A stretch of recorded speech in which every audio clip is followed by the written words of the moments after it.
hermanos, Primera de Reyes 15, 25 al 32. Nadab, hijo de Jeroboam, comenzó a reinar sobre Israel en el segundo año de Asa, rey de Judá, y reinó sobre Israel 2 años. E hizo lo malo ante los ojos de Jehová, andando en el camino de su padre y en los pecados con que hizo pecar Israel.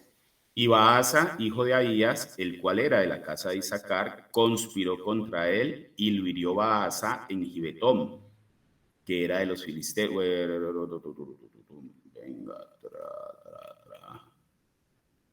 un momentico que yo como que estoy loco aquí. ¿Cuál es el que estamos leyendo? Vamos a ver aquí. Mira. La lectora oficial. Iba bien, Alex. ¿Sí? ¿Vamos bien? Bueno. Dice por los que pecados de Jeroboam. 31. Los demás hechos de Nadab y todo lo que hizo no está escrito en el libro de las crónicas de los reyes de Israel. No, pero ahí sí te saltaste, estabas en el 27. Porque es desde el 27. Bueno, ¿dónde veníamos? Desde el 25, reinado de Nadab. Ok.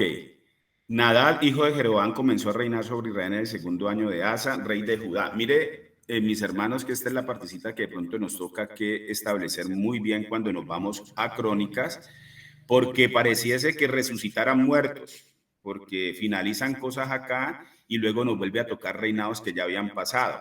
¿Por qué se da eso? Porque sabemos que el Señor centró más sus ojos en el reino del sur, en los que estaban aún obedeciendo en algo la palabra de Dios. Definitivamente el reino del norte, por este ejemplo de Jeroboam, se apartó casi que completamente de lo que el Señor hablaba.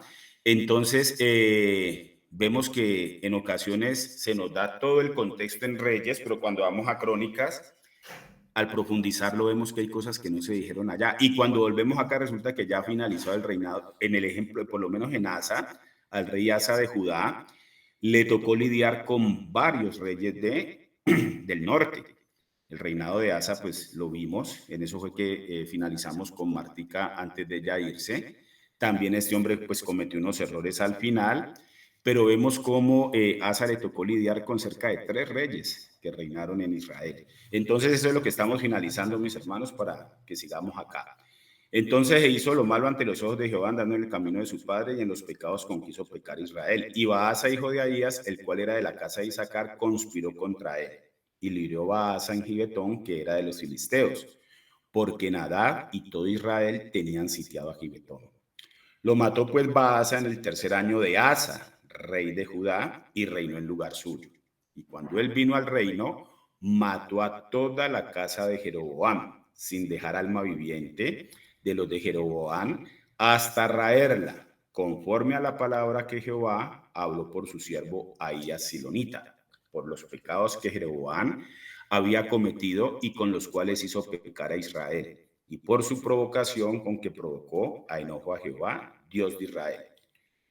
Los demás hechos de Nadab y todo lo que hizo no está escrito en el libro de las crónicas de los reyes de Israel, y hubo guerra entre Baasa y Asa, rey de Israel y de Judá, todo el tiempo de ambos. Entonces, mis hermanos, aquí redondeemos.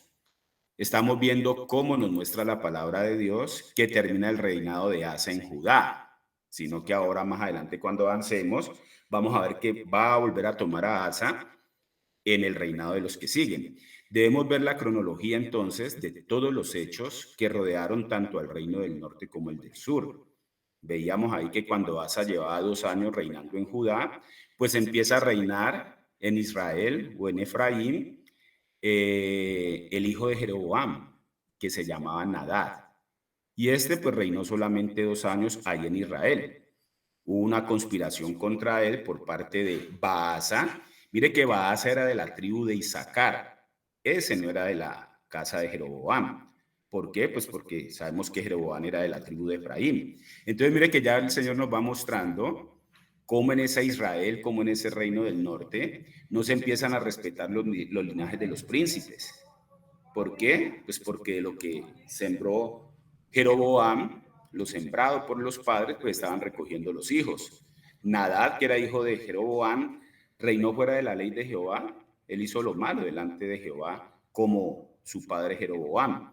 Y en él en este hijo se viene a cumplir la profecía que contra Jeroboam pronunció el profeta Ahías. Eso lo profundizamos bastante cuando lo tocamos, de pronto no lo repitamos, está en Primera de Reyes 14, del 10 al 14, cuando Jeroboam envía a su mujer al profeta, pues para que le sanara el hijo, y la historia la conocemos. Entonces mire que no demora mucho, cuando vemos la parte cronológica, no demora mucho en cumplirse esa profecía. Israel estaba en guerra contra los filisteos cuando Baasa mata a Nadab en el año tercero del rey Asa allá en Judá. Entonces, cuando Baasa llega a la capital del reino, mire lo que hace. Lo primero que hace cuando llega a la capital del reino es eliminar toda la casa de Jeroboam. No deja alma viviente, dice la palabra de Dios. ¿Por qué? Pues el Señor lo dice, por los pecados con que su padre hizo pecar al pueblo y por la provocación con que provocó a Jehová. O sea que su hijo, Nadab, pues pasa sin gloria. Él no deja rastro dentro de los reyes de Israel. Nosotros no vamos a encontrar ni en Crónicas ni acá algo que haya hecho este rey en Israel. O sea, Baasa se encarga de borrar el nombre de este hijo y de toda la casa de Jeroboam.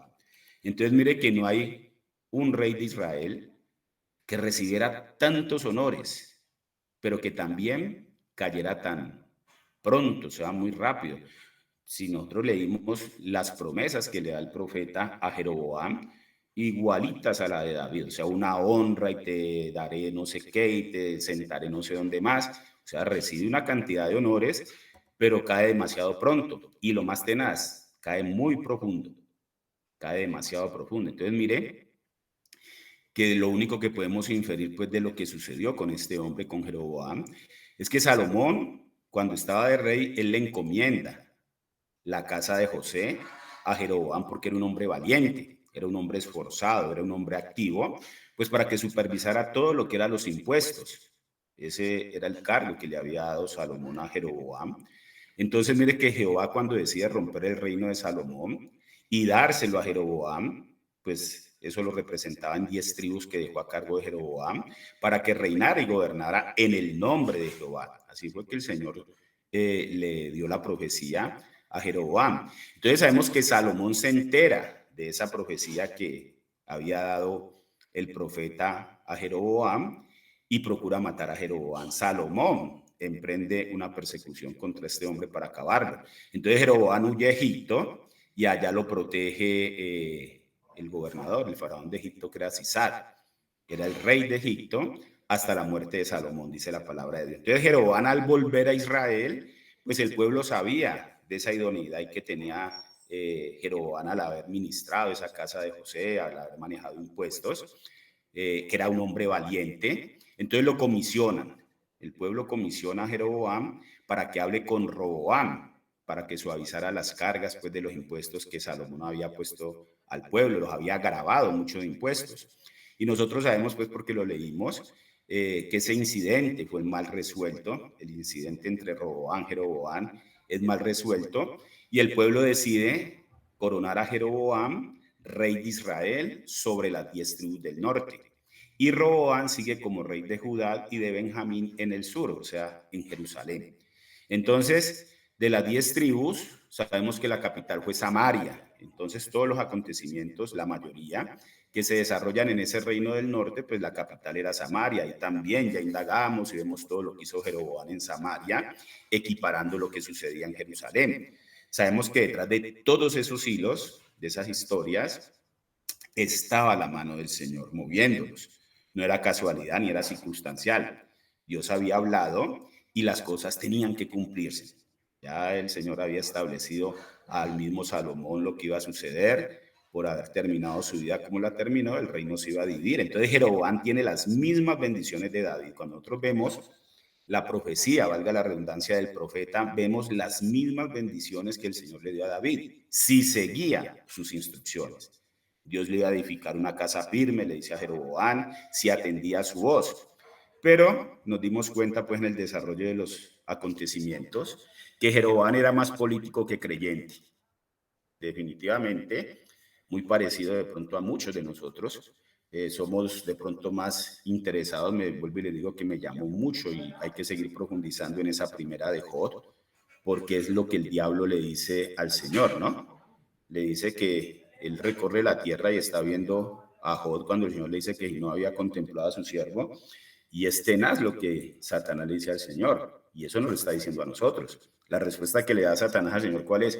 Pues sí, Job es perfecto y todo, ¿y usted cree que le está sirviendo de balde? O sea, le está diciendo, ¿y es que usted cree que Job es perfecto y todo delante de usted porque lo aman? No, es porque mire, ganados, camellos, hijos, esposa, todo lo que su mano mueve se llena de prosperidad. Usted lo tiene cercado, le dice Satanás.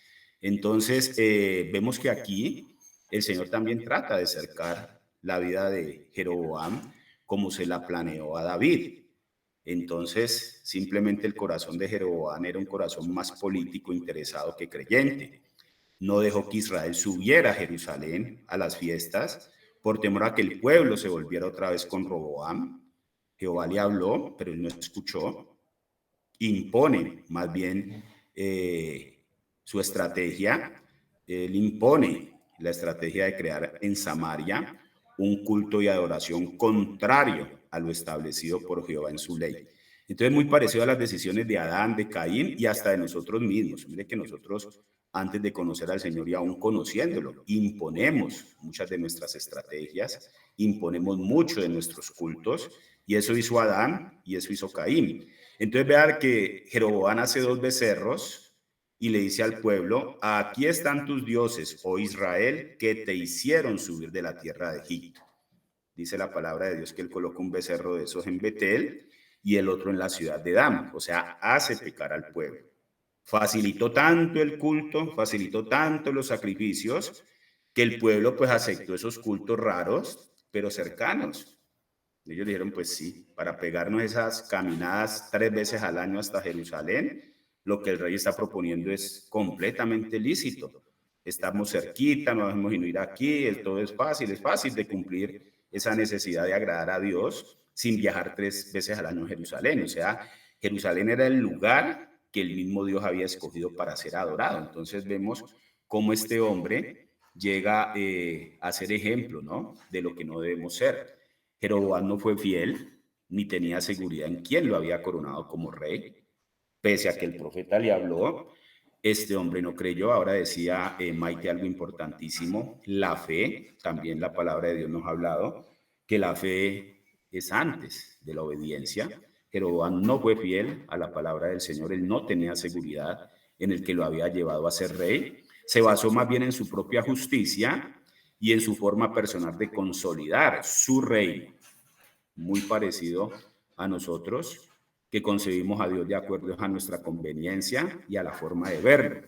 O sea, que no puedo ver que Dios es perfecto. A muchos de pronto se nos dificulte ver que Dios es perfecto y que el hombre es defectuoso. Mire que aparte de los becerros que hizo Jeroboam, también hizo casas en lugares altos para quemar incienso en ellas, creó y formó sacerdote a todo el que quisiera, no había necesidad de ser levita para hacerlo, celebró según la fiesta solemne en el mes octavo, allí en Samaria, tal como lo celebraban en Jerusalén, sacrificó en lugares altos, en lugares paganos, instituyó una religión paralela, pero era idólatra, está imitando la ley de Dios, pues para satisfacer al pueblo y no a Dios. Por eso decimos que pues fue más político que creyente. Él se dedicó más bien a facilitarle las cosas al pueblo para ser aceptado y no lo que tenía que hacer un rey, que era llevar al pueblo en los estatutos del Señor. Entonces la pregunta que nos queda allí es, ¿se parecerá en algo a lo que está sucediendo en nuestros tiempos? Pues cada uno nos podemos responder. Entonces vemos que 22 años de reinado corrupto tuvo Jeroboam, pecando y haciendo pecar al pueblo, pues tanto que se convirtió en el modelo de los reyes desobedientes y rebeldes. Martica nos decía, y lo hemos podido comprobar, que en muchas ocasiones el Señor lo nombra como ese modelo de rey desobediente y rebelde. O sea, el Señor nos muestra con esos ejemplos la responsabilidad tan grande que tenemos nosotros como padres para guiar a nuestros hijos. Pues nosotros vemos y hemos visto que después de Jeroboam, muchos de sus hijos y descendientes de él siguieron su ejemplo igualito, al igual que pues antes de él lo hizo Elí, Sabemos todo lo que hizo el sacerdote Elí. Antes de eso lo hizo Balaam, cuando los moabitas, edomitas le pidieron que maldijera a Israel, y otros que pecaron e hicieron también pecar al pueblo con esos modelos de vida y de adoración equivocada. Entonces finalicemos el 33 y el 34, mis hermanos, y ahora sí damos paso a Angelita que nos haga el resumencito y avanzamos. Dice el 33, en el tercer año de Asa, rey de Judá, comenzó a reinar Baasa, hijo de Ahías, sobre todo Israel en Tirsa, y reinó 24 años. E hizo lo malo ante los ojos de Jehová, y anduvo en el camino de Jeroboam, y en su pecado, con que hizo pecar a Israel. Entonces mire que nos queda muy fácil en el espíritu entender esto que dijimos ahora. Vemos que en el Antiguo Testamento ahí nos sirve de ejemplo para estos días. Es bueno establecer esas circunstancias que el Señor nos habla en las sombras y traerlas a la realidad. El Señor quiere que aprendamos de todas esas cosas buenas y malas realizadas por su pueblo en la antigüedad, para que este pueblo espiritual que Él está levantando, ustedes y yo, mis hermanos, pues no cometamos los mismos errores que cometió ese pueblo en lo físico. Entonces, ahí vemos que, pues, no sucede así como nada que podamos resaltar. Un reinado de 24 años de Baasa se resume en que hizo lo malo delante de Jehová, andando en el camino de Jeroboam y nada más. A esos últimos versículos no vemos nada que podamos sacar de lo que ya el Señor no nos haya mostrado. Mire que ni siquiera se nombra la muerte de él. Vamos a ver ahora que nos adelantemos un poquito, que vuelve y se toca. Dice que durmió con sus padres. Eso es todo lo que va a hablar de Baasa. Entonces sabemos es por el reinado de Asa, ese rey de Judá, que a Asa le tocó 18 años lidiar con esos hermanos del norte bajo el reinado de Baasa. Entonces varios reyes le tocan a Asa que lidiar con Israel. ¿Listo? Entonces con eso finalizaríamos, mi hermano, el 15. Entonces entró ahora 8 días Jorgito a tocar aspectos ya del capítulo 16, y ahí sí, Angelita, resúmenos qué fue lo que vimos ahora 8 días. Con mucho gusto. Pudimos observar que,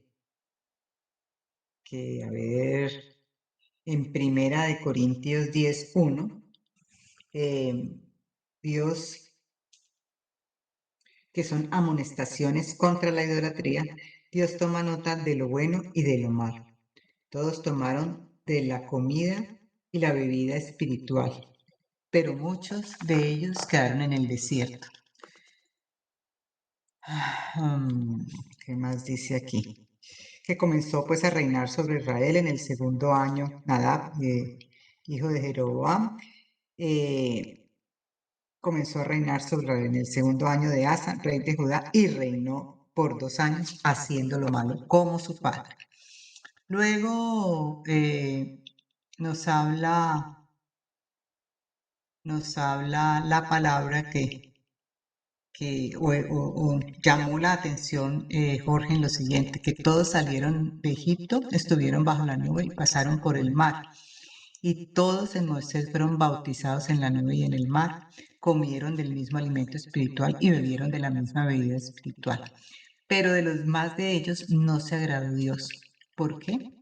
Porque la salvación final y la herencia puede dejarse de obtener si se deja llevar una vida santa, si no se ejerce dominio propio y no se soportan las dificultades por causa de Cristo.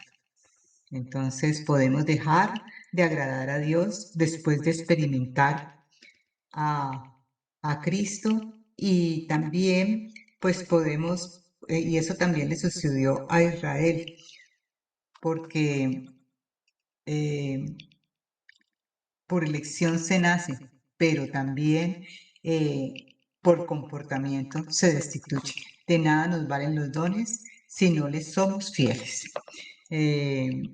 Dice aquí que no seáis idólatras, bueno, eso ya lo dije. Para advertencia nuestra se escribió esto, que nos ha llegado del el fin de los tiempos. Debemos meditar en las Escrituras.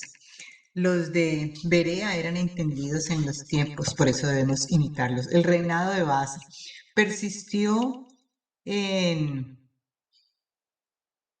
persistió en lo que hizo Jeroboam, que ofendía al Señor. Primera de Reyes 15:33. ¿Cómo ve Dios al hombre que peca? Versículo 16. El profeta Jehú en el versículo 2 le recuerda, Dios te levantó del polvo y te hizo gobernante de Israel. A Dios no se le escapa nada. Detrás del malo está el propósito del Señor, porque Él es el soberano de los reyes de la tierra. ¿Cómo levanta 24 años a quien hace lo malo? Eh, en la soberanía de Dios se le atribuye a Él todo lo que sucede. En la responsabilidad es donde la toma de decisiones, como en este caso de seguir lo malo, llevan a una sentencia del Señor. A los que mueren en la ciudad lo comerán los perros. Eso se refería a la descendencia de Jeroboam. Y en los campos las aves del cielo.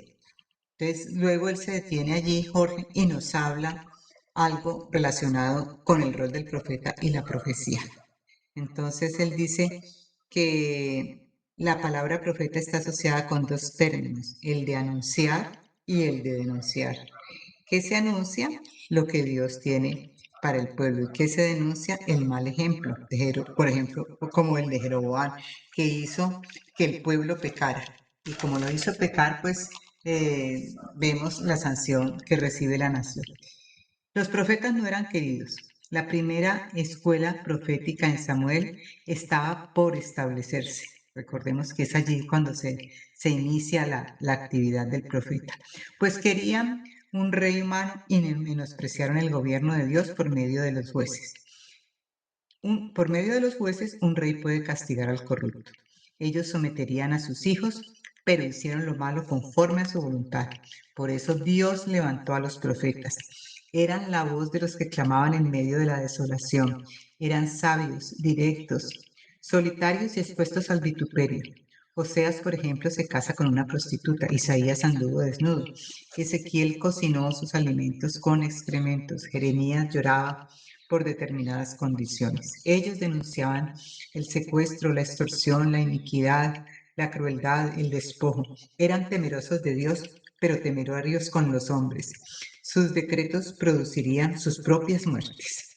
Hoy hay profetas engañadores, amantes del dinero, que se valen de personas que alejadas del Señor o que no confían plenamente en Él, caen en sus garras.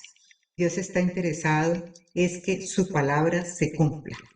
El carácter de la profecía en el Nuevo Testamento. Entonces, él habla de que tiene tres finalidades: edificar, exhortar y consolar. Cuando edificamos, cuando en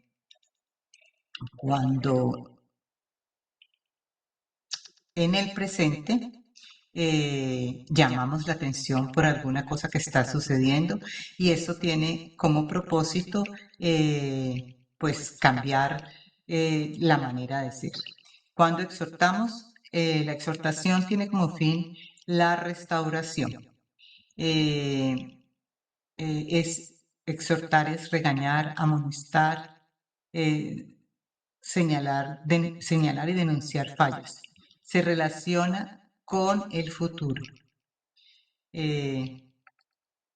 con lo que se está haciendo después de haber recibido al Señor. Es una advertencia hacia adelante en buscar al Señor y puede cambiar el panorama.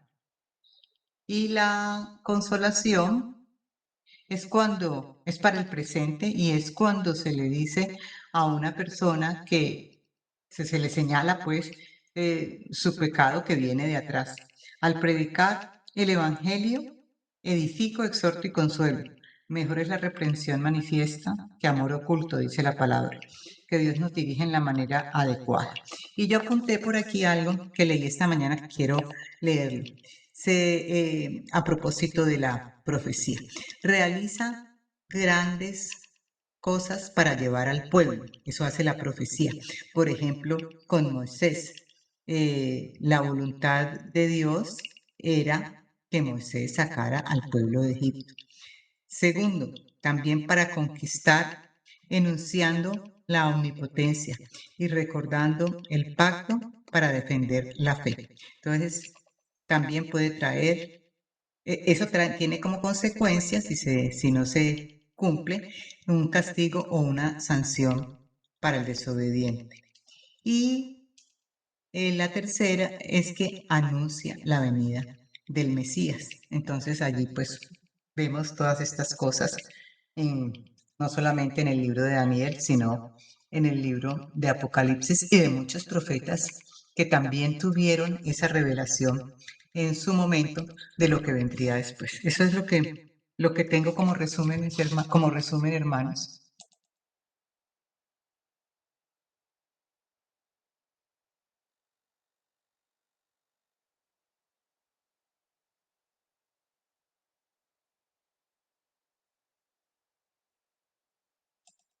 Perdón, hermanos, ¿me escucharon? No sé por qué no Sí, oigo nada. Sí, sí, sí, sí, sino que yo ya estaba hablando con el micrófono cerrado, Angelita. Bueno. Que sí, que el resumen que nos haces, pues encierra lo que vimos por 8 días con Jorgito. Germancho. sí, hay algo pequeñito, ¿no? En esas tres aplicaciones, como dentro del tiempo que habla la profecía que nos decía la hermana, ahí sí una pequeña corrección. La hermanita dijo que esa edificación era para el presente, la exhortación es para el futuro y el consuelo es para lo pasado. Hay una pequeña confusión porque Angelita dijo que era para el presente, es para el pasado, porque pues en este caminar nosotros sabemos que el Espíritu Santo el Señor lo presenta también como el consolador, ¿no? Entonces, cuando viene una palabra que verdaderamente viene de parte de Dios y que es propicia a la condición espiritual del creyente, pues hay muchas situaciones del pasado que de pronto no se han podido superar, pérdidas, situaciones, bueno, errores que nosotros hayamos podido cometer, pero como esa palabra profética también aplica de esa manera para sanar ese pasado y para que nosotros entendamos realmente cuál es la realidad y la posición que tenemos, esa vida nueva en Cristo. Entonces es solamente eso, de ese tiempo de la aplicación de la palabra que consuela, la palabra profética que trae consuelo. Germancito, mira lo que leí, porque lo leí textualmente. Consolación en el presente es cuando la disciplina cumple su obra, pero tiene que ver con el pasado. Eso fue lo que exactamente leí.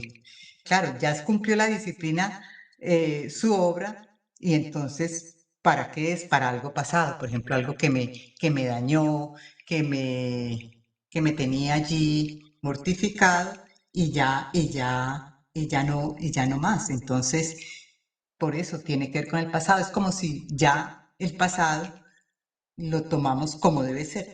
Ya pasó, ya no existe. Existe en los recuerdos y en muchas cosas, pero ya no deja de lastimar, ya deja de lastimar. Bueno, vale, Angelita, entonces me Sí. excuso No, contigo. no, no, No, no hay no, que, no hay no, excusa. ajá, venga, explico, Claro, Angelita, venga, dirimo entre los dos. Ahí no hay excusa porque gracias. es simplemente la comprensión por una coma. Angelita sí lo está diciendo que es para el presente, pero es lo que tú dices y ella finaliza después de la coma. También el profeta consuela, es decir, levanta al caído que se arrepiente. O sea, lo está animando en la disciplina y después de ella, pues para que se levante. O sea, el Señor nos disciplina y la consolación tiene que llegar después de esa disciplina, ese consolador que dice Germán que el Señor nos dejó, pues vienes para que nos levante y podamos seguir ese camino en Cristo. Es decir, la consolación tiene que ver con el pasado de nuestros actos. Decía Jorgito en palabras textuales que el que ama hiere y aparte de herir le echa sal a la herida. O sea, que no nos aterremos, mis hermanos, cuando viene de parte del Señor o de pronto de los mismos hermanos, que hieran a veces en la forma de exhortarnos. Eso, el problema es que nos ofende. En vez de verlo desde el punto de vista de la exhortación y de la enseñanza, nos ofende. Pero es que aparte de herir también le echa sal. O sea, quien no ama, decía Jorgito, y tiene toda la razón, el que no ama solo adula. Uy, bien, bien lo que hiciste, bien, adula, justifica nuestros actos buenos o malos. pero el que ama definitivamente hace eso. Entonces, eso hace la consolación. Entonces, sí, ambos estamos, o todos estamos en eso. El hermano decía claramente esas tres cosas del profeta que vienen de dos. Los profetas anuncian y denuncian, pero el profeta también tiene que edificar, enseñar y exhortar en el nombre de Dios. Entonces les veíamos cómo pues el mensaje que nos daba Jorgito partía del capítulo 16, que ya podemos empezar y podemos empezar a construir, donde el Señor, vamos a leerlo incluso, pues adentrémonos ya de una vez en él y leamos los primeros versículos que leímos ahora 8 días con Jorgito, donde dice que y vino palabra de Jehová a Jehú, hijo de Ani, contra Baasa, diciendo, por cuanto yo te levanté del polvo y te puse por príncipe sobre mi pueblo Israel, y has andado en el camino de Jeroboam, pecar a mi pueblo Israel, provocando ira con tus pecados. Y aquí yo borraré la posteridad de Baasa y la posteridad de su casa, y pondré su casa como la casa de Jeroboam, hijo de Nabat. Entonces el hermano centró aquí estos primeros capítulos, pues no tanto en lo que hemos estado viniendo, el reinado de los reyes, sino que exhortó sobre la palabra que el Señor habló a partir de Jehú, del profeta. Entonces veíamos que el Señor le decía a Baasa que él lo había levantado. Esto mismo le dijo por allá Jeroboam. Parece ser que esto mismo nos dice el Señor a todos, porque es una realidad para todos. Mi hermano, ¿de dónde fue levantado usted? ¿De dónde fui levantado del polvo? Nos creíamos vivos, o sea, pensábamos que teníamos vida, pero no teníamos vida, estábamos muertos. El Señor levanta a todos sus hijos del polvo, o sea que Jehová lo hizo gobernar a Israel. Entonces la pregunta que se nos lanzaba era, ¿será que Dios levanta reyes malos? Y a partir de eso fue pues cuando el hermano fue desglosándonos esos primeros versículos, porque veíamos que detrás de ese hombre, pues la mano de Dios había movido todos los hilos. Ese hombre no era nada. Baasa no era nada. Jeroboam no era nada. David era un pastor de ovejas de allá atrás o sea, no éramos nada. Pero Dios levanta en este caso a este hombre como gobernante. O sea que Dios cumple sus propósitos tanto con el bueno como con el malo. Dios es soberano sobre todos los reyes de la tierra, veíamos a 8 días. Pero hay un problemita, que es el problema de esos reyes que están allá en la sombra que el Señor nos muestra y de nosotros. Vemos que allá va Asa, no siguió a Dios, sino que caminó el camino de Jeroboam. ¿Fue bendecido, fue levantado? Sí, pero de pronto ese ejemplo de ese que no era ni siquiera de su casa, porque ya vimos que Asa no era de esa línea real, por así decirlo, porque el Señor pues realza a Jeroboam para que reine, este era de otra tribu, pero sí conocía la forma de reinar de este hombre. Entonces él sigue el camino de Jeroboam y Jehová lanza a Asa un juicio parecidísimo, por no decir igual, al que lanzó a Jeroboam. Jehú, el profeta, que era hijo de Anani, otro profeta que aparece, estaba en Israel. Jehú estaba en Israel, no estaba en Judá. Es el profeta Israel. Perdón, Alex, se te está escuchando entrecortado. No sé por qué, no sé si todos ustedes también escucharon algo entrecortado. Sí, sí, sí. Sí. Bueno, Sí, a ver. pásame, papi, los manos libres, a ver. Bueno, voy a utilizar manos, pero no me el televisor, ¿yo? Okay. No, porque eso me causa interferencia acá. Se pone feliz Felipe, no señor, vaya a la cocina, pásame. Pone feliz, apenas digo manos libres y va cogiendo el control. Bueno, vaya si va a ir allá porque acá no. Regálenme un segundito, mis hermanos.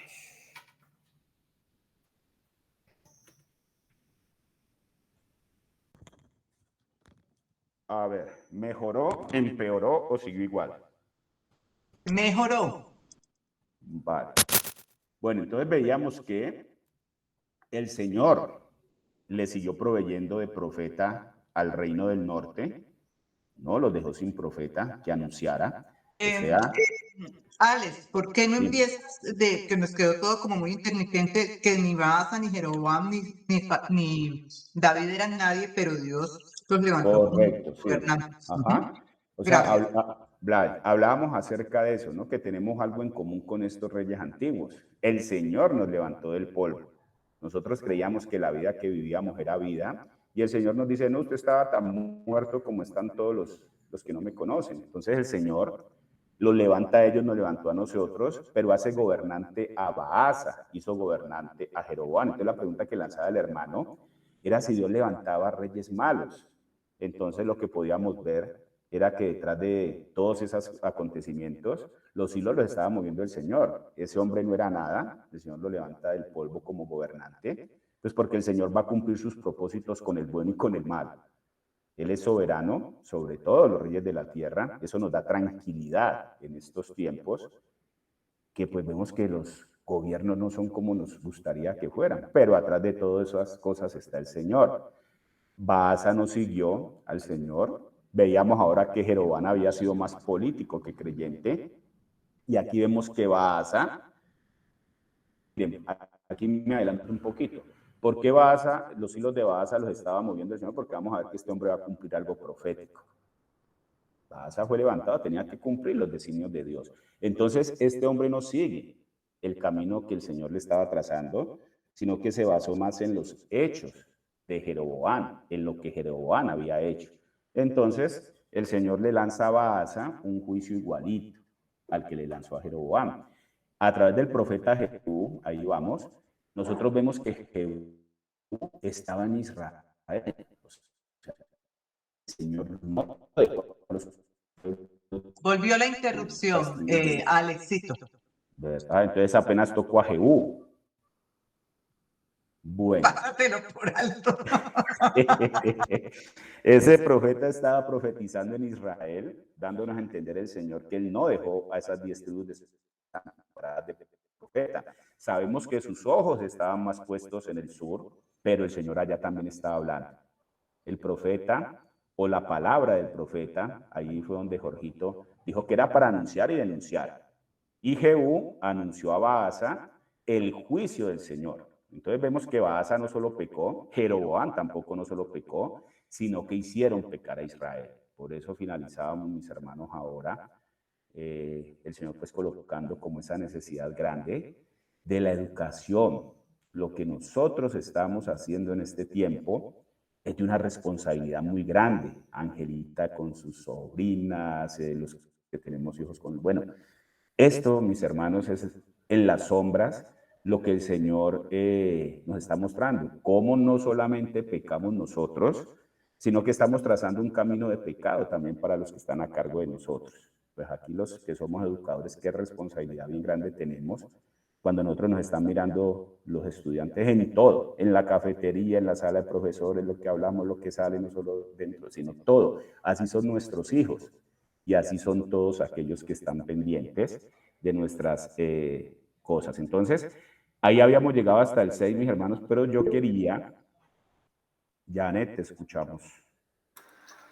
Pues yo, hermano, yo quisiera ya aportar algo, ¿no? Yo pienso que la responsabilidad con esto es de todos, porque la responsabilidad habla de un testimonio de nosotros. Sepan que somos, así la gente se conozca, perdón, que somos hijos de Dios o que no somos hijos de Dios, porque realmente digamos que el que tiene que saber eso es el Señor, el que lo sabe es el Señor. Entonces digamos que siento que la responsabilidad no depende del sitio donde Janet esté o donde cada uno de nosotros esté, sino que es un estilo de vida en que ya tenemos que entrar.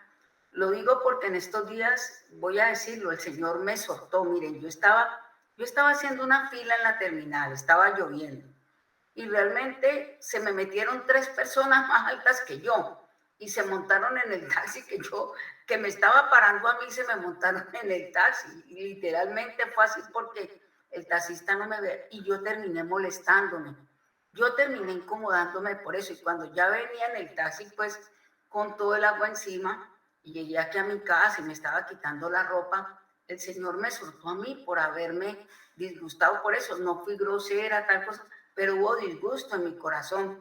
Entonces yo entendí eso, ¿no? Yo entendí que allí nadie sabía quién era yo, ahí quién iba a saber quién era yo, nadie. pero pues, o sea, el Señor sí lo sabía y era él como diciéndome, bueno, ya no te cabe ese enojo, ya no. Así literalmente fue. Entonces yo digo que eso es de cosas grandes, de cosas pequeñas, es de un estilo de vida.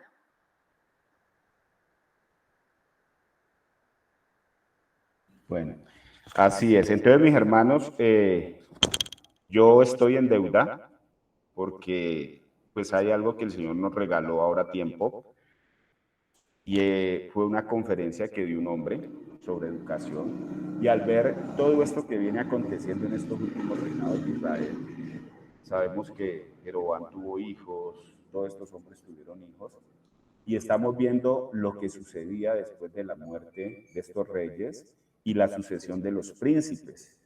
Entonces, mis hermanos, quiero que aprovechemos estos 35, 40 minuticos para que veamos a la luz de la palabra de Dios. Vamos a dejar ahí en el 6, continuamos dentro de 8 días, acerca de lo que dice la palabra de Dios sobre eso que es transmisible a nuestros hijos, eso que es transmisible a nuestro alrededor, eso que es transmisible a sobrinos. Todos sabemos, y aquí los que tenemos la bendición de tener sobrinos, mire, los sobrinos son hijos. Y aún ahora, en esta familia que el Señor nos ha metido, los hijos de Germán son mis hijos. La hija de Hilda es mi hija. O sea, esto se vuelve una familia grandísima donde tenemos una responsabilidad enorme delante del Señor. Entonces, mis hermanos, vamos a tocar aspectos que me llamaron la atención de eso que ese hombre hablaba. Aquí creo que está Kate también estuvo allí. Entonces, pues pienso que el Señor quiere también como exhortarnos hoy acerca de eso, ¿no? Que tengamos en cuenta esa transmisión de eso que el Señor nos está haciendo a otros. Veíamos, o este hombre explicaba que la primera institución que el Señor establece para el gobierno y la educación es la familia. La sociedad se dio cuenta y por eso la sociedad ha englobado el concepto de familia hasta por encima de Dios. ¿Por qué? Porque mal visto, mal interpretado, esa es la primera institución que el Señor establece para el gobierno y la educación, es la familia. Los hijos deben obedecer a los padres y eso es bueno delante de Dios, dice el mismo Señor. Luego tenemos el gobierno civil, se va estableciendo un gobierno civil y luego la iglesia. Mire que me llamaba mucho la atención porque yo uso un término, ¿no? A veces nosotros hacemos un caldo de gallo con carne y caballo, con todas las cosas que se nos van viniendo y resulta que el Señor es de orden y el Señor sí establece esos límites hasta donde llega una cosa y llega la otra. Entonces el Señor se ha llamado a los hijos a obedecer a los padres, porque eso es bueno delante de Él. Pero luego se presenta un gobierno civil y no podemos ocultar que el Señor establece reyes. Cuando el pueblo no quiso más el gobierno del Señor, el mismo Señor permitió que se establecieran esos gobiernos civiles. Y también vemos que el Señor establece la iglesia. Entonces, esas dos estructuras de gobierno y de iglesia, pues las establece el Señor. Eso no viene establecido por el corazón del hombre, sino que el Señor las permite. Todos esos gobiernos son autogobernados por nosotros. A nosotros se nos da la facultad de poder gobernar en esos reinos civiles, en la misma iglesia. O sea, se sustenta en la ley superior de Dios. Los autogobernamos, pero deben de estar sustentadas en la ley superior de Dios, que nos rige para poder ejercer esos autogobiernos como individuos de gobernar bajo la ley de Dios. Entonces no necesitamos una fuerza por encima de nosotros para ejercer la ley superior de Dios. No necesitamos policías que nos digan qué tenemos que hacer en las calles. No necesitamos tener toda esa cantidad de que los gobiernos civiles levantan pues para poder mantener el orden.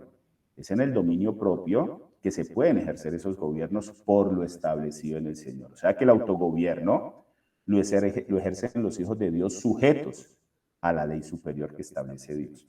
Entonces, ese hombre se metía a hablar de todos de una forma individual basada en la palabra de Dios. Por eso me sostuvo allí porque fue muy bibliocéntrico. Él dice que en cuanto al gobierno civil, pues tenemos leyes sencillas, ¿no? El primer principio es que Dios creó el gobierno civil y no es el invento de un hombre. Te agradezco, mi hermano Germán, que es la Biblia más rápida del oeste. Primera de Pedro 2. Yo voy adelantándome por acá. Ya te lo uso. Ajá. Primera de Pedro 2, 13 y 14. Listo. Dice así: por causa del Señor, someteos a toda institución humana, ya sea al rey como a superior, ya a los gobernadores como por él enviados para castigo de los malhechores y alabanza de los que hacen bien. Entonces, miren, primera de Pedro 2, el Señor está viendo, o estamos más bien viendo, cómo se establecen esos gobiernos civiles. Eso no es invento de hombre. Ahí hay dos cosas que se hacen o se deben hacer bajo el gobierno civil establecido, que es castigar a los malhechores y también dar alabanza a los que obran bien. Romanos 13:1, mi hermano. Vale, ya. Acordémonos que también ya está con nosotros la doctora en las letras, que es Anita. Un saludo para Anita. Ah, bueno. ¿Qué bonita? ¿Romanos qué, mi hermano? Romanos 13:1.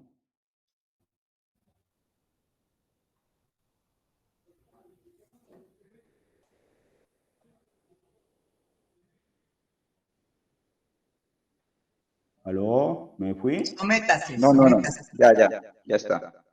Dice, sométase toda persona a las autoridades superiores, porque no hay autoridad sino de parte de Dios, y las que hay por Dios han sido establecidas.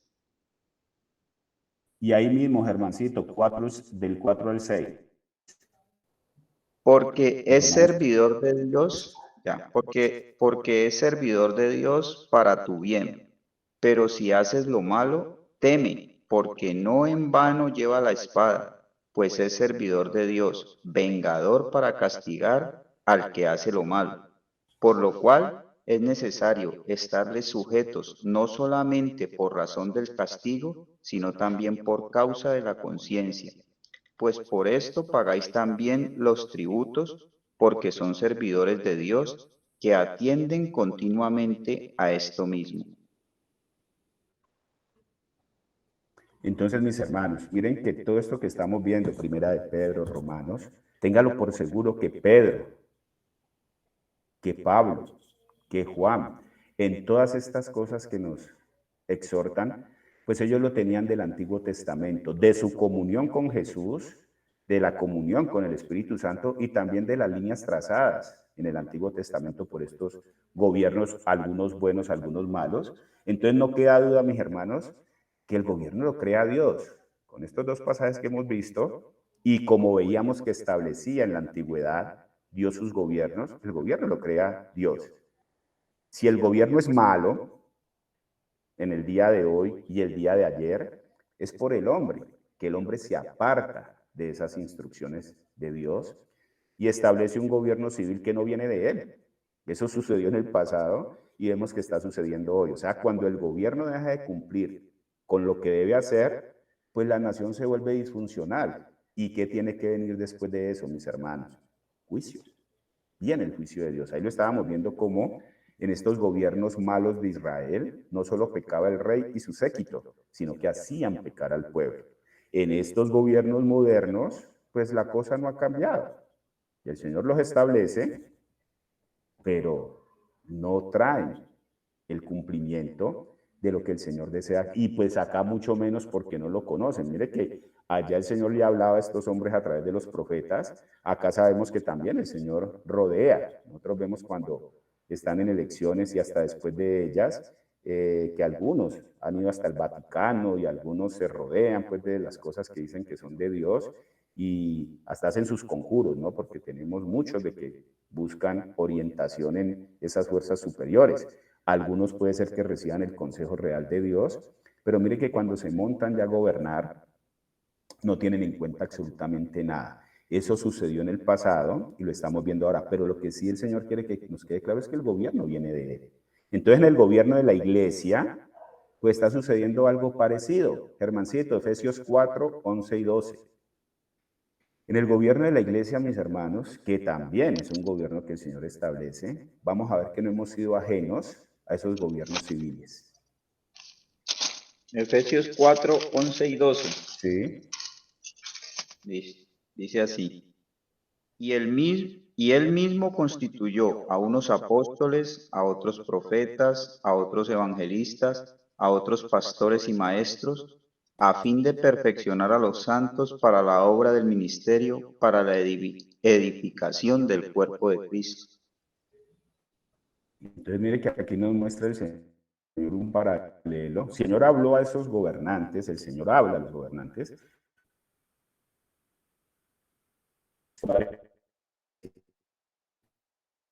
Aquí vemos el liderazgo de la Se te iglesia, está cortando de nuevo, Alexito. esos ministerios.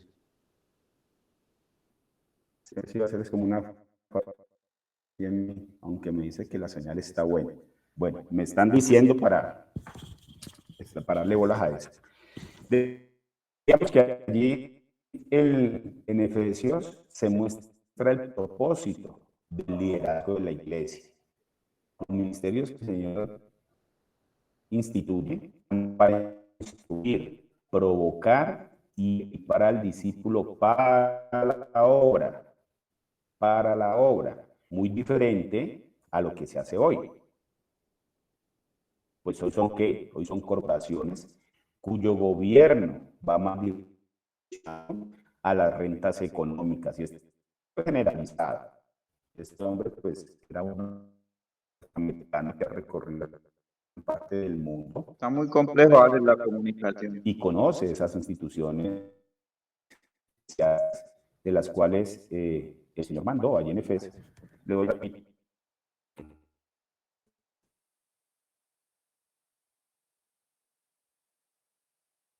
un segundito, voto por mi teléfono, que entonces va a ser Alex, la señal.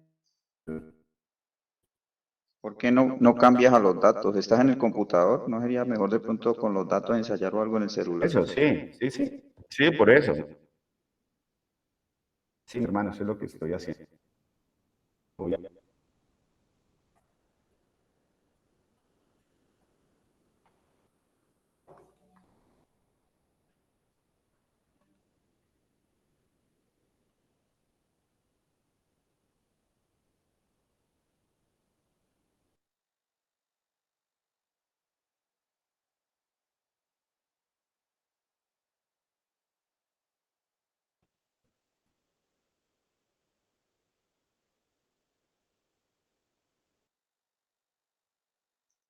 Bueno, mis hermanos, ¿escuchan? Sí. Yo no. No, Alex se quedó como congelada la imagen ahí, el micrófono se quedó como pegado. Habla, mi hermano, a ver si te escuchamos. que ya está pasando de la casera, ahí ya cogió la mía. Si ya no, sí, complicado. Perfecto. Ahí ya están mis datos.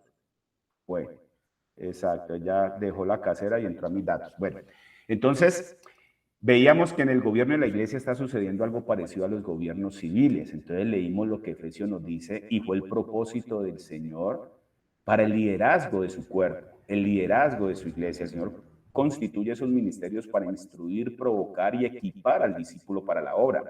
Pero este hombre les decía que pues ha recorrido el mundo. Recordémonos que estamos tocando unos punticos sobre educación desde la perspectiva de Dios, comparándola con esa mala educación, por así decirlo, que esos reyes antiguos dejaban a sus hijos, a los príncipes. Por eso veíamos que esa línea definitivamente se torcía. Por allá de pronto salía uno que no le paraba bolas a lo enseñado por sus padres, sino que se encontraron el libro de la ley de Moisés, el libro de la vida y el libro de que tenía, y entonces volvían a eso, pero el hilo conductor era que tomaban de sus padres lo que hacían. Acá en la iglesia también este hermano establecía esa diferenciación, decía que eso que el Señor estableció es muy diferente a lo que se está haciendo hoy, porque hoy la iglesia y esos ministerios se volvieron corporaciones cuyo gobierno va más dirigido a las rentas económicas. Los pastores se creen gerentes de empresas que tienen que hacer prosperar. Entonces, si nos adentramos ya en la parte de la educación, que es esa transmisión de conocimiento, Dios le dio la responsabilidad a la familia, mis hermanos. Es complicado cuando yo escucho esto porque pues yo he sacado a mis hijos en ese medio escolar que los gobiernos brindan y cuando este hombre empieza a exponer eso, pues ante la palabra de Dios queda muy complicado usted refutarla. El Señor le entregó la responsabilidad de la educación, fue a la familia, no al gobierno civil ni a la iglesia.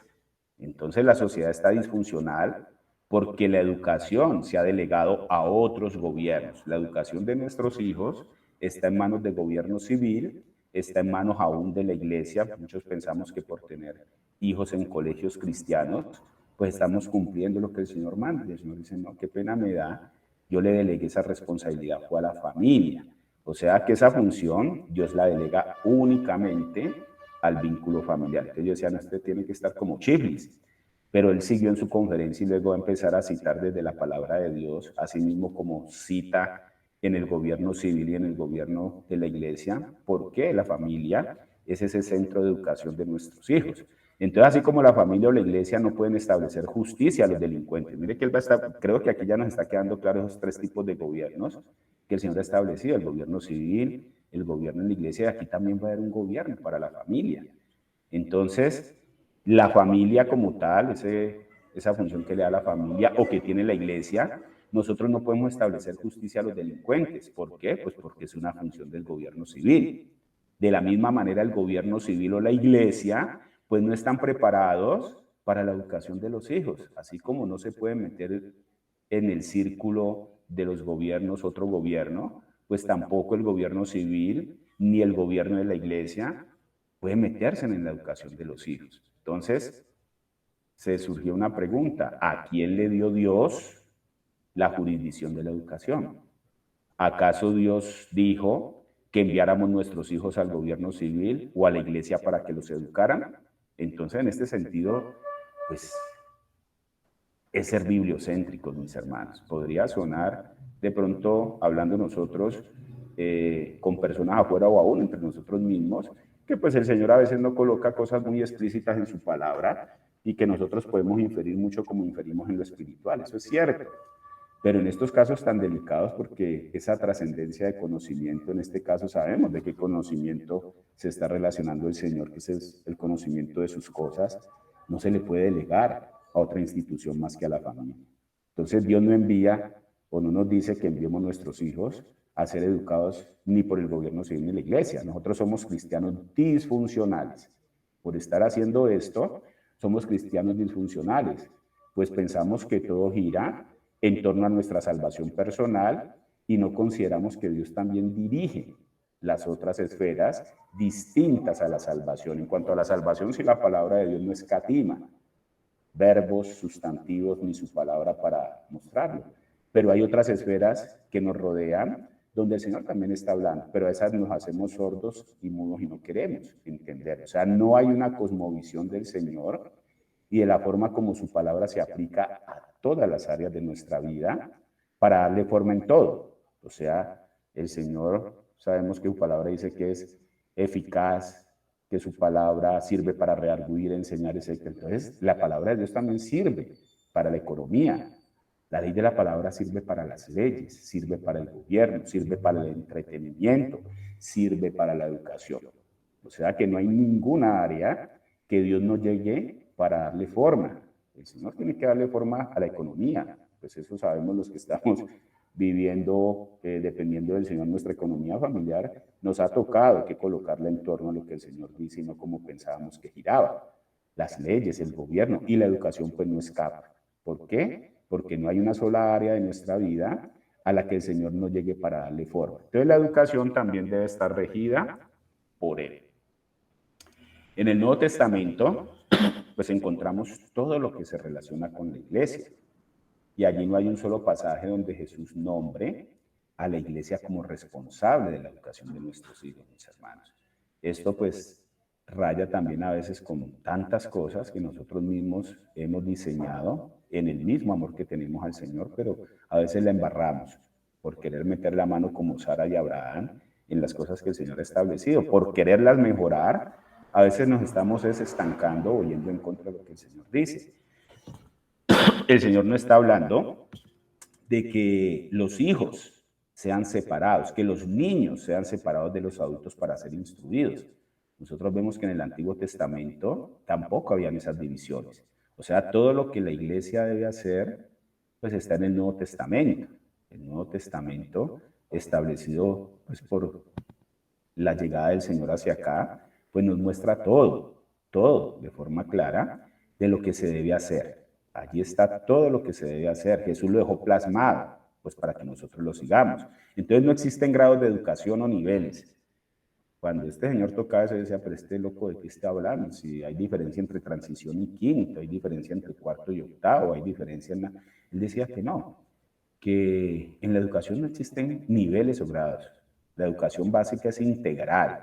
Y ya fue aclarando. O sea, cuando nosotros vemos que la educación básica pues, es la que se le da a los niños hasta los 8, 9 años, 10 años, esa educación básica es integral y debe ser impartida por los padres, mis hermanos. Les cuento la verdad que cuando yo estaba viendo esto y me ponía a ver lo que, y ustedes son testigos en estos tiempos, lo que he empezado a recoger de Santiago y de Sofía, metidos pues en este... Pipe, regáleme agüita, papi, por favor.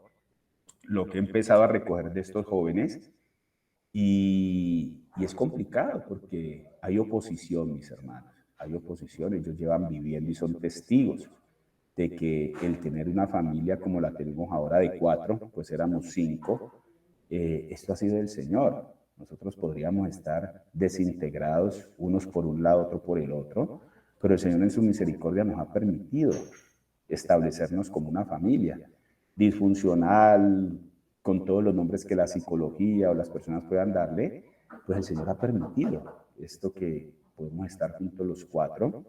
Entonces uno esperaría que por eso que ellos viven a diario y están viendo, pues tuvieran como punto de partida el ejemplo que sus padres les dan, pero mire que no. Hay rebeldía, hay tanta cosa. Entonces el Señor aquí me está respondiendo el por qué, mis hermanos, el por qué. Porque hemos cedido la educación de nuestros hijos a gobiernos que no son.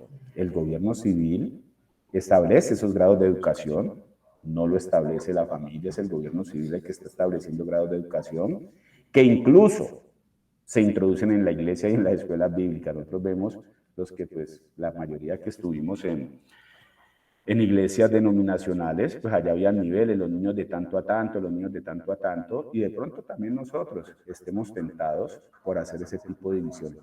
Aquí no nos vamos a frenar, pero pienso que sí es de tener en cuenta esto de esos niveles. Entonces los versículos bíblicos, la mayoría se les habla a padres y a madres de la educación de los hijos de manera específica. El Señor no escatiman descargar sobre los papás, sobre las mamás, aún sobre los abuelos, esa educación de sus niños, de forma específica. El otro grupo de personas involucradas en la educación de los hijos, pues aparte del papá y mamá, pues son los abuelos, para que enseñen a sus nietos. Vámonos a Deuteronomio 4, mi hermano, que me está ayudando. Deuteronomio 4, del 9 al 11.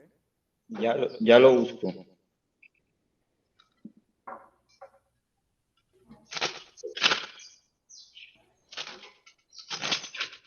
Deuteronomio 4. Del 9 al 11. Ya. Dice así. Por tanto, me acomodo un poquito. Por tanto, guárdate y guarda tu alma con diligencia para que no te olvides de las cosas que tus ojos han visto, ni se aparten de tu corazón todos los días de tu vida. Antes bien, las enseñarás a tus hijos y a los hijos de tus hijos, el día que estuviere delante de Jehová tu Dios en Horeb, cuando Jehová me dijo, el día que estuviste delante de Jehová tu Dios en Horeb, cuando Jehová me dijo, reúneme el pueblo para que yo les haga oír mis palabras, las cuales aprenderán para temerme todos los días que vivieren sobre la tierra, y las enseñarán a sus hijos. Y os acercasteis y os pusisteis al pie del monte, y el monte ardía en fuego hasta en medio de los cielos, con tinieblas, nube y oscuridad. Hasta el 11, bien. Entonces miren, mis hermanos, que ahí está hablando a los hijos de sus hijos, o sea, ahí mete a los abuelos. Si bien muchas de las instrucciones claras en educación están dadas a los padres y a las madres, hablando pues en diferencia de géneros, también vincula a los abuelos. O sea, no van a reemplazar a los padres. El Señor es claro en eso. No reemplazan los padres. Solo los apoyan en esa crianza. Estar al lado para enseñar con los padres esos principios y valores a esos niños. Los hijos los cría y los educa la familia. Y sabemos que en ese contorno familiar entran los abuelos. O sea, el Antiguo Testamento, sabemos que fue escrito en hebreo y el Nuevo Testamento está escrito en griego. Pero la palabra educación, que aparece pues de forma abundante en el Antiguo Testamento, veámosla en Efesios 6:4, Germancito, y rapidito.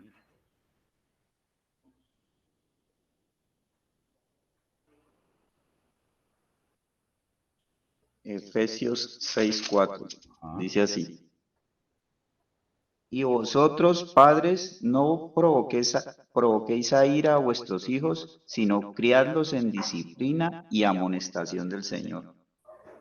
Entonces, mire que nombra dos palabras.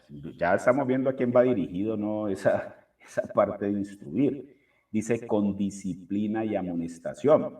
Entonces, esa palabra, hay una palabra que viene, esa palabra griega, y eso significa consejería. O sea, en la raíz etimológica significa consejería. Se debe escuchar bien, preguntar bien, con paciencia, con sabiduría y discerniendo bien esas situaciones. Aparecen esas palabras que reemplazan disciplina y amonestación. Es la palabra noutesia y paideia. Dos palabras, noutesia y paideia. Palabras griegas que son mucho más profundas que las palabras disciplina y amonestación. Nosotros sabemos que el Señor en muchas ocasiones nos va a detener allí. Ahí me gusta mucho de pronto escuchar a Jorgito. Jorgito, no sé si ustedes lo han notado, pues también por esa vocación de educador, escudriña mucho en esas raíces. Carlitos, yo he ido aprendiendo de a poco, porque a veces nos quedamos solo con el latín, pero resulta que en las palabras originales en que fueron traducidas, pues no se van a desviar de eso. Disciplina de amonestación sabemos qué es, pero cuando se va a la raíz griega, noutesia y paideia, pues son palabras más profundas. Mire que paideia es educación o aprendizaje que incluye otras disciplinas, o sea, la hace mucho más contextualizada.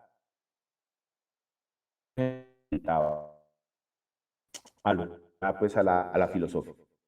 Se te volvió a fallar el sonido, Alexito.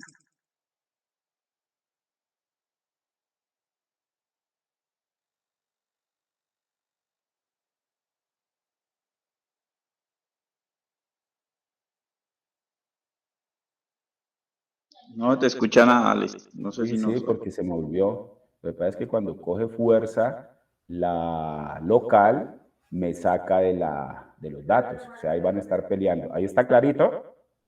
Pues hasta disciplina, amonestación y consejería, pero luego paró la voz. Porque ahí cuando gana fuerza la señal local, me saca de los datos. Ahí me pasó otra vez a la local. Bueno, me están diciendo para que ya no... no, pues que ya vamos a cerrar. Entonces, mis hermanos, aquí lo que estamos viendo es desde las raíces del Antiguo Testamento, cómo el Señor quería enseñarnos eso y cómo los mismos griegos tomaron de eso como para ir metiendo pues esa cizaña allí, y entonces pensamos que llevar nuestros hijos a la educación civil es normal porque pues así se establece. Sócrates utiliza eso mismo con un amplio contenido griego. Era academia, era aprendizaje, era educación, y todo lo que se pudiera enseñar y aprender, pues incluye todo. O sea, todos los temas enseñables, decía Sócrates, que eran parte de ese conocimiento. Entonces, ¿qué es lo que Dios ordena con respecto a la educación? ¿Qué prohíbe la palabra de Dios y qué permite con respecto a la educación? Entonces, mis hermanos, este es el abrebocas. Pienso que podemos seguir de pronto profundizando un poquito en esto. Creo que nos va quedando más o menos claro. Yo sé que a Kate, a todos los que tienen hijos chiquitos que están empezando este proceso, Kate de pronto es de las más jovencitas, de las mamás más jovencitas, pero que lleva mucho camino ya en esta parte de la educación en casa. Yo sí, y Santi está tocado. Santi le dije, hermano, el día que tenga hijos, replanteemos esa situación, porque esto, mire lo que estoy recogiendo con ustedes, lo que recojo con Sofi y mis hermanos, pues eso es producto de esto. No podemos. Muchos dirán es que ustedes se vuelven fanáticos. No es fanatismo. Definitivamente cuando uno empieza a confrontar su verdadera vida con las cosas que están aconteciendo, pues tiene que quitarse el sombrero y decirle, Señor, ahora estoy entendiendo por qué, pese a estar pegado a ti, pese a estar caminando en ti, pues mis hermanos, hay que recoger de lo sembrado, y no hubo sabiduría muchos de nosotros al permitir que nuestros hijos fueran educados fuera de lo que el Señor había mandado. Entonces vamos a dejar hasta aquí, mis hermanos, y en la medida que podamos de pronto, esta semana que viene, tener espaciecitos, o el sábado, si de pronto no ha llegado Carlitos, podemos en la reunión del sábado seguir profundizando en esto. ¿Listo? Vamos a dejar hasta aquí, mis hermanos, y vamos a orar. Hoy nos